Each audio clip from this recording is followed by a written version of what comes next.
This is Optimal Finance Daily, episode 1572, 10 Ways to Pay Off Your Mortgage Faster by Alexa Mason with thecollegeinvestor.com. And I'm your host and personal finance enthusiast, Diana Merriam. This is the show where I narrate posts from a wide variety of personal finance blogs. We cover so much on this show, from saving to investing to debt reduction and more. So thank you for joining me today and every day. This show is actually one of 6 shows in our network covering different topics like personal development, health, and relationships. So if you like narration-style podcasts, be sure to search for Optimal Living Daily wherever you're hearing this and check out our other shows. So with that, let's get right to it and start optimizing your life. 10 Ways to Pay Off Your Mortgage Faster by Alexa Mason with thecollegeinvestor.com.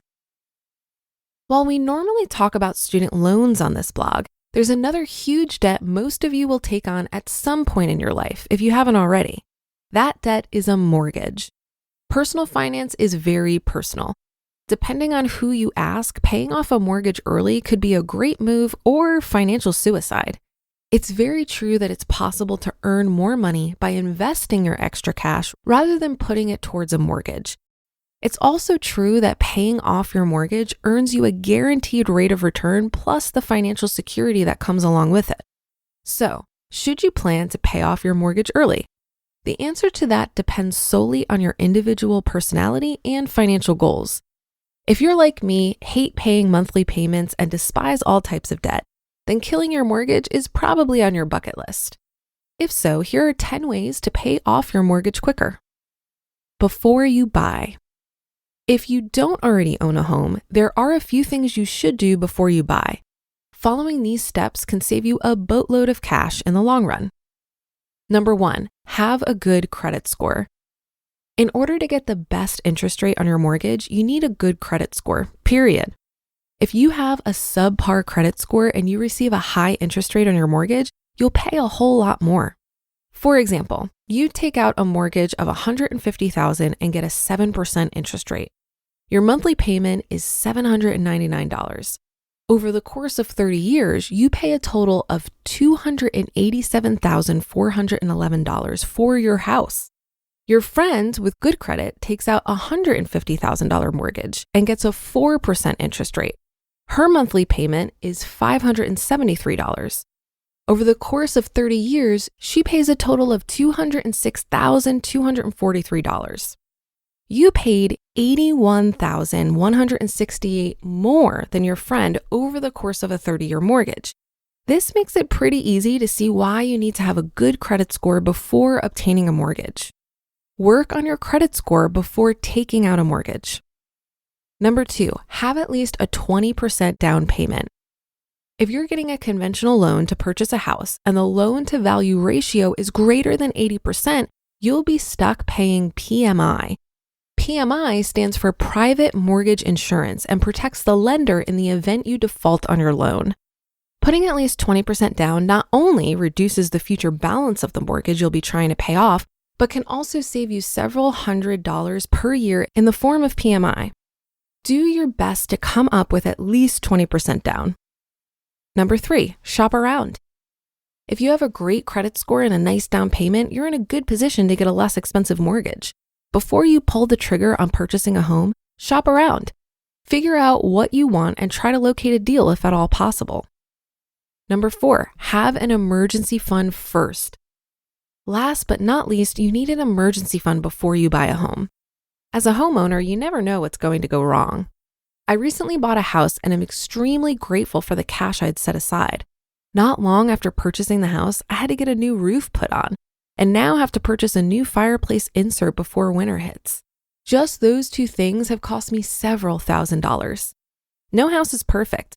Have cash set aside specifically for home repairs and put some money in an emergency fund for other inconveniences. Pay it down faster.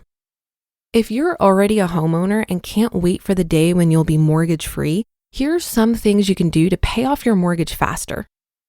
Number 5, make biweekly payments. Making biweekly payments can save you money if your mortgage interest is compounded daily. To go this route, simply make a payment on the 15th and 30th of each month. While this process will not exponentially speed up the mortgage payment process, it can knock a few payments off the lifetime of your loan without you ever applying extra money. Not a bad deal. Before doing this, you do need to check with your mortgage provider to see if they accept early payments and how those are applied. Number 6, make one extra payment per year. Again, making one extra payment per year won't help you pay off the mortgage in record time, but it will help you get there faster, especially if you start doing this from the very beginning. Number 7, put extra cash towards the balance. If you're super motivated to get your home paid off, then start putting all your extra cash towards the balance. If you have a mortgage company that allows you to make multiple payments per month, then start putting any extra cash towards the loan. I personally have my mortgage set up through my local bank where I can make payments online. I love being able to watch that balance drop, even if only a little, every time I make a payment. If you're wondering where to get cash, think about bonuses, cash gifts, tax refunds, and side hustle money. Every little bit helps. Number 8, set a date and work backwards. My goal is to have my mortgage paid off in 8 years. I chose this goal because it's something that will stretch me but not make me too uncomfortable. I recommend that you start by using an online mortgage payoff calculator. The one linked in this post has options for one-time lump sum payments, annual one-time payments, and monthly additional payments.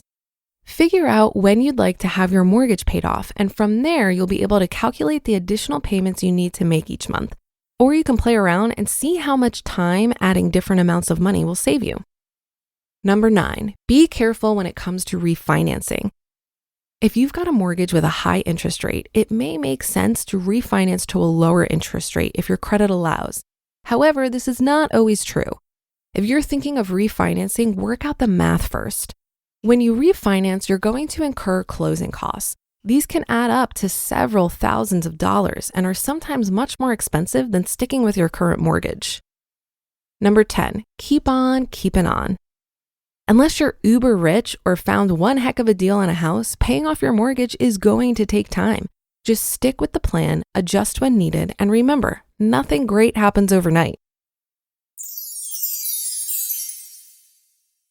You just listened to the post titled 10 Ways to Pay Off Your Mortgage Faster by Alexa Mason with thecollegeinvestor.com. This article highlights the age-old question, should I invest or pay off my mortgage? This continues to be an ongoing debate because the answer is going to be unique to your preferences and circumstances. If the interest rate on your mortgage is less than 5%, you'll likely make a higher return on interest from investments than the money you would save in interest by aggressively paying off your mortgage. However, many people feel peace of mind by owning their home outright, especially if it's the home they plan to be in when they retire. I personally have chosen to not pay off my mortgage early for a number of reasons. Firstly, I don't look at my primary residence as an investment, and I don't want my money held up in a tangible asset. I prefer the liquidity of stocks. The argument for peace of mind being mortgage-free doesn't appeal to me because my mortgage is $600 per month. So this is an expense that's easily met, especially because I don't have a car payment or any other debt. If you have a high monthly mortgage, I can see the peace of mind of not having a mortgage being more attractive. I also don't know how long I'll live in this house, but I do plan to keep it and rent it out after I move on. So why not let the tenants pay the mortgage? I like the advice from my friend Frank Vasquez over at Risk Parity Radio, who recommends to have no more than 10 to 20% of your net worth in your residence so that you can put the bulk of your money into income-producing assets.